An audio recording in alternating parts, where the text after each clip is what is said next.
Another home here in Chickasha that has a wonderful landscaped backyard is that of Dick and Rita Cavin. And Dick, hello, welcome to our program. Thank you. Welcome to our home. All right, great. Thanks for having us out here. Dick, you are an architect. Yes. And when you set out to create your landscaped backyard, you had some ideas in mind, and you also talked with some friends, so this was sort of a joint effort between several people? Yes, it's something that's kind of occurred over 20 plus years.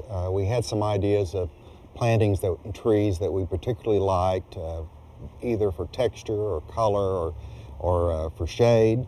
And then we always like to add something every year, and we get advice from people who know a lot about the subject. Okay, well, I think you guys have done a great job here. And what I like about your landscape, it's very well put together. It's very well designed. It doesn't rely heavily on different types of plants.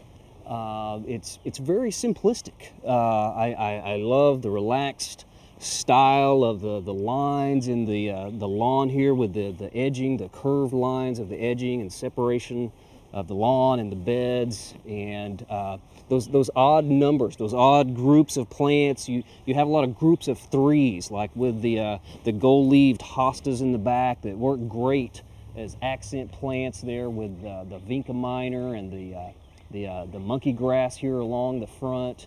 And not crowded. I think you've just done a great job putting this together, the different forms of the plants. And I understand you did have more pine trees back here in the corner. Yes, we originally had two pine trees that had been there almost 25 years, and they died last year, so we had to replace them, and we're trying to get some more to grow and kind of protect our azaleas. Okay.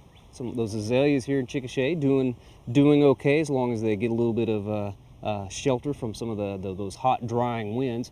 The area where you live is beautiful. You've got some natural scenery here with the tall trees in the background. It looks like a creek running through the area, and you sort of haven't blocked out that view. You've got the split rail fence here, and it just ties it together perfectly. Well, we enjoy having the space and the feeling of freedom, and yet we're kind of in the middle, still in the middle of town, so very convenient. Okay, good way to borrow that other space. Well, right over here, I think this garden sort of looks like a Japanese garden. Very simple planting with a few stones and the sedge there, and then all that gold moneywort around, sort of as a C or something like that. Looks very well put together. And you've got your hammock here on a little patio of stone. I'm sure this is a nice place to come and take a break. This is something I've wanted for years and years, and finally one Father's Day I made that known. And so you can stay out in the yard a lot longer if you have a place to relax for just a few minutes. All right, good place to rest when you get through doing some gardening. I like the splash of color you've got here with these three saucers of impatiens.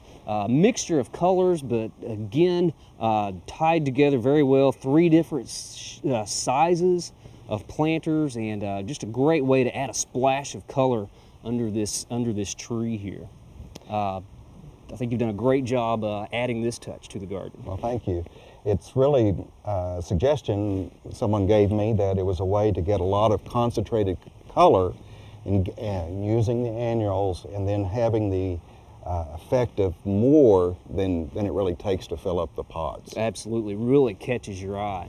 We certainly have used a lot of those curvilinear lines in the garden with the edging, and even here in your lawn. Can you tell us a little bit about how you've got this effect with the two different grasses? Well, we had an area back up here to the right that we could not get Bermuda to grow, and as the trees grew, the shade, that area was becoming dead, and so we began to plant the fescue. And instead of just having a small area, we've got a larger area of fescue, and we've overseeded with the Bermuda, and we've not had any problems with that. We mow it at two different heights. The Bermuda gets mowed lower? We mow the Bermuda about 2 notches lower than the fescue. Our house is very rectangular and very straight lined, and the yard is a real contrast to that because we've used all of the curves. A friend of mine, a designer, recommended that when we mowed the fescue, he thought we ought to create some more geometry, so he has me mow it one direction one week and the other direction the other way to give us a plaid effect over our curved area. Interesting. Well, I think it's a great idea to have this wonderful contrast with the house, and it just really works well together. I think you've done a great job, and very nice landscape. Well, thank you. Thanks a lot. Glad to have you in our home. Thanks.